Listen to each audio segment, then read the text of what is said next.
G'day guys, Aaron here from Shooting Stuff Australia, and I'm joined once again by Jason from the Australian Hunting Podcast down in Sydney. And here we go again, more gun bans, this time from WA.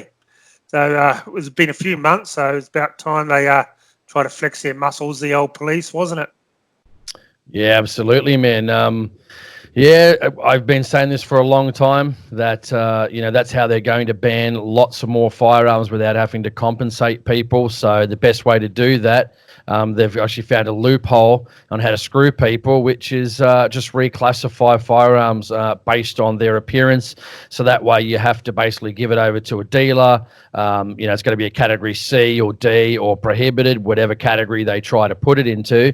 And again, you're basically going to lose all your money because like when they did the 7-shot Adler to category D, who's going to bother with a 7-shot Adler when you can just go buy a semi-automatic or pump-action shotgun? I mean, it's completely ridiculous. But I mean, why don't you go through based on some of the firearms? And this is the biggest ever, guys. Normally they do one, every so often. We've got 1, 2, 3, 4, 5. Sorry, I thought it was 6. Actually, 7 firearms that they're planning on reclassifying in Western Australia. And some of these are absolutely ridiculous. So we'll just, we'll just go through some of these, and people will realise what an absolute stupid thing they've gone and done to us. So the first one is the PC Charger, the new Ruger. It's basically a 10-22 pistol, chambered in 9mm, and they haven't even hit Australia yet. They're not here till the end of the year. So they've already tried the old, let's ban it now. And they're going to go for about $1,500. I've actually got one on order, so I can't wait to get it. So they better not screw us over here in Queensland. That's just ridiculous. It's a $1,500 pistol. I'm pretty sure Crims can get their illegal handguns cheaper than that. Yep. So, yeah. Well, this is the Western Australia, isn't it? I mean, the most draconian state to live in. I feel sorry for all of our brethren that live over there in Western Australia that want to just hunt and shoot and be left alone. We saw it just a couple of months ago with COVID, where they went the full hog over there and started declining permits to acquire and declining licenses because of COVID-19. I mean, again, where in the regulations or the act does it say you can't issue a license because a gun shop is closed or because you can't go to a shooting range? I mean, again, Western Australia hang their heads in shame. But again, what do you expect from not just the current Labor Party over there, but the Liberal Party? Any one of these major parties, as we all know, doesn't support shooters. Don't waste your time on them. No, exactly. So the second one, our good old friend, the stable one they tried to ban in Victoria, the Seymour M26 shotgun. So it's a $3,500 shotgun. And the National Shooting Council down in Victoria actually went forward. I think they're the only people to really push it. And all of a sudden it was overturned and not deemed a military firearm. That's what they're trying to go in under down in Victoria. So, yep. Now it's WA's turn to try and go after the M26 shotgun. I've used one. They're very nice, but $3,500. Once again, it's not something that many people actually own or could afford to buy. Or really, nice gun, but I don't think I'd buy one for $3,500. Just look at the photo of it now that you sent over. Yeah, I mean, it's just like any other firearm. It's just, what are they? Like, that's a straight pull, isn't it? Just a standard straight pull. So it looks bad. I mean, what country anywhere in the world implements legislation based on the appearance of a firearm? I mean, it's just only in Australia could be this dumb. So. Oh, yeah, that's why we're the laughing stock of the world. We really are. It's just absolutely pathetic. So now we move over to some of the good stuff. This is Australian made, actually. It's a chassis, the Precision Rifle Products chassis.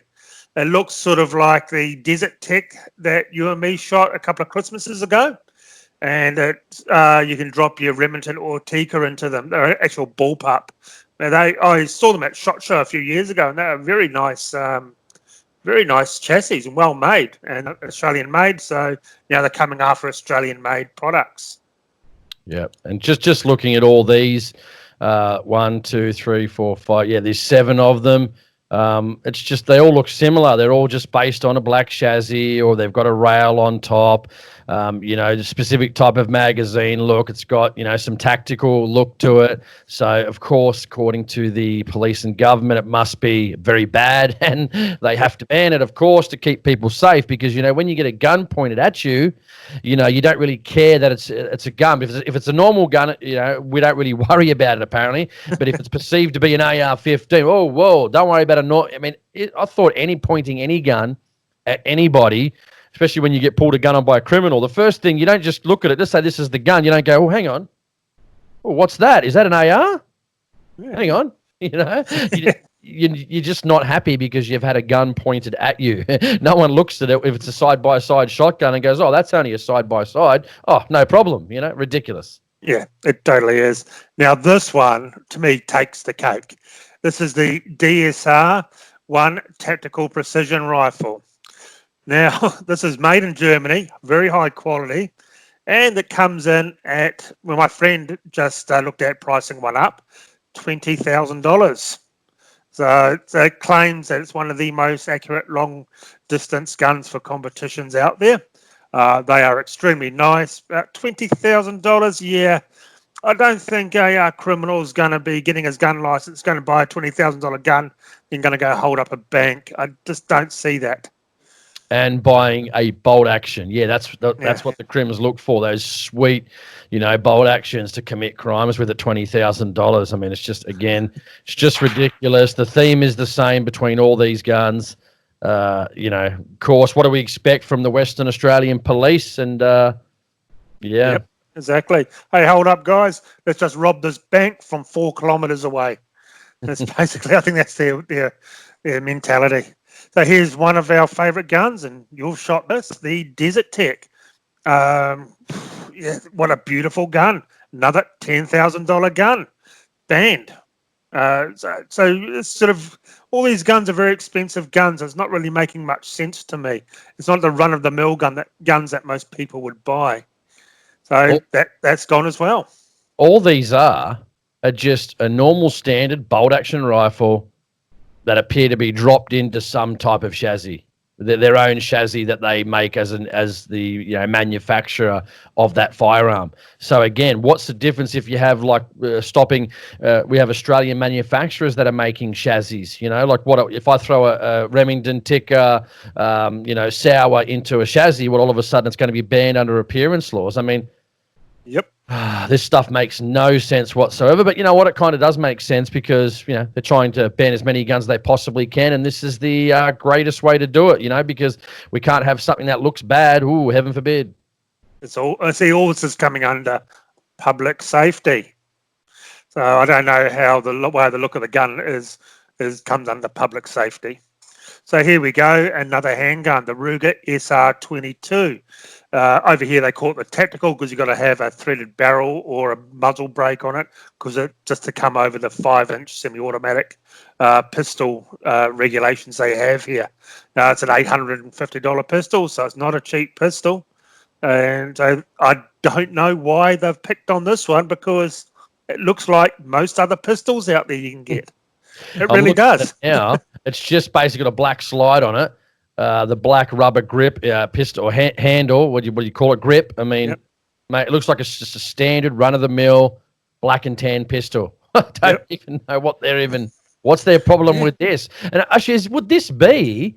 Except for ones, I mean, when they've done it for the Ruger Charger, for an example, where you've dropped them into a different type of chassis or different system. This is just your standard pistol. So actually, speaking of that, I don't even know, have we ever had a pistol being done for appearance laws such as this type before? I don't think we have. I don't think we have either. The greatest thing, for the overseas viewers, I get asked this a bit. We're only allowed 10 rounds in our pistols here.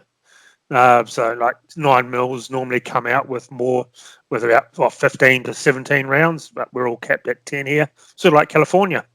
And the only way to get the subcompacts is through your collector's license, isn't it? So or security. Security, yeah, exactly. But now they're even attacking pistols now. Yep. Oh man! Okay. And we said this was a very, very slippery slope. We said this many, many times over the years. People laughed. Well, we're not laughing now, are we? No, exactly. And now here is one that I don't quite understand. So, Franklin Armory F-17. It is a Category C rifle that looks like an AR-15, and it's chambered in 17 WSM, a bit of an old one to be chambered in. So it's a semi-auto. Yeah, it's already a Cat C, but they want it gone. A category that's very hard to get, a pain in the ass to get, and a pain in the ass to keep in some ways.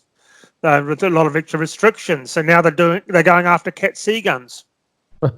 It's even crazier when they're actually going after Category C firearms. You know, mate, this is the people should be absolutely jumping up and down about this. 7 firearms in one big lot wanting to be banned.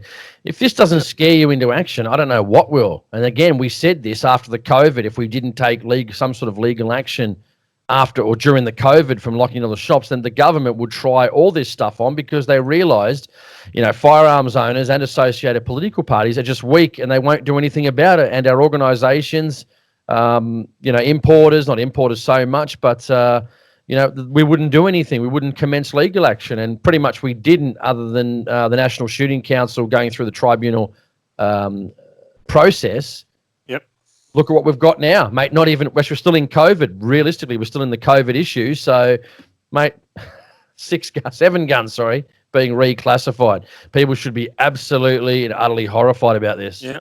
And there's only one state, and as we all know, the other states get up and take notice. Once it's happened in one state, sometimes it snowballs all the way down to the rest of the states or a majority of the states. So I reckon maybe Victoria or New South Wales will be the next one. This is what I keep saying to people about why, and they've wondered why we've been talking about, legal action over the last probably 3 to 4 months. I mean, this is the exact reason. If this, again, is not enough for you to sit there and wake up and say, well, we need to do something, then we should. I mean, we've got these formed these organisations out there that have got a lot of money, or they're forming these new types of organisations to oversee, say, the importation side of big business. But instead of wasting, hundreds of probably millions of dollars, at least in the hundreds of thousands, well into $1 million, on another advocacy group.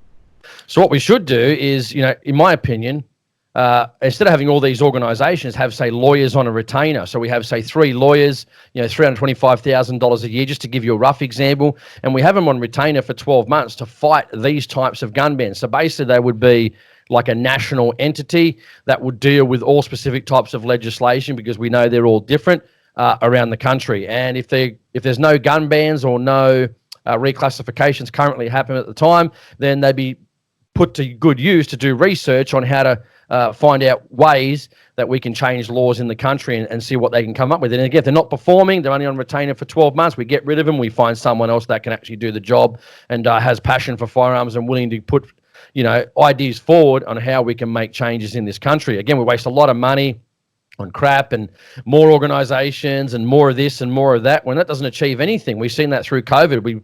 Other than the National Shooting Council taking the tribunal action, we didn't see anything, absolutely anything. So I think that's the way forward, and it'd be much better money well spent. Basically, we have 3 people on retainer kicking ass day in and day out, or trying to at least. And then if they fail, well, then that's a whole different kettle of fish. But we'll deal with that, road that bridge when we come to it.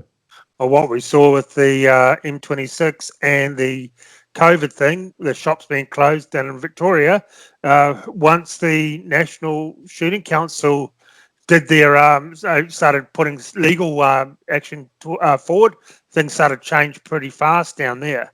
So it proved up here in Queensland what we got. They wrote letters and nothing happened up here. So it'd be just a coincidence that, all of a sudden literally the day after the trial, or the day before, I think it might have been the tribunal action, all of a sudden the gun shops are open back in Victoria. We can't put it, it could be just purely coincidence. We don't know. Officially behind the scenes, we don't know, because we're not at the inner circles of the police and the government to find out whether, it was that action that made a difference and opened the gun shops. But, of all the advocacy in Queensland, I mean, they were the last to open their gun shops. Even WA opened their gun shops before Queensland. Well, as we know, they just wrote letters up here, and as we know, letters don't really do anything. A local MP actually went into a gun shop, and they told me that he wasn't even aware of any letters from any organisations, hadn't even heard of the organisations. He was in meetings with the premier and higher up in the offices, and no mention of letters from an organisation, nothing, no letters from people. No, wasn't even aware of any of that. So I definitely agree with you. We got to start smashing them in court, and that's the only way. Hit them in the hip pocket. And it's much probably better for money instead of spending a couple of $100,000 on some cases. I mean, I don't know how lawyers cost. If they're going to cost $500,000 a year per lawyer, well, then okay, it's money well spent, in my opinion. Yeah, well, I get asked quite a bit. Oh, how come the organisations can't get together and work together and just do it as one identity? And the simple question is, everything I see and what other people say, it's a pissing contest. They all want to be top dog. This organisation wants to be the one seen doing everything and trying to outdo the other organisation. That's the biggest problem.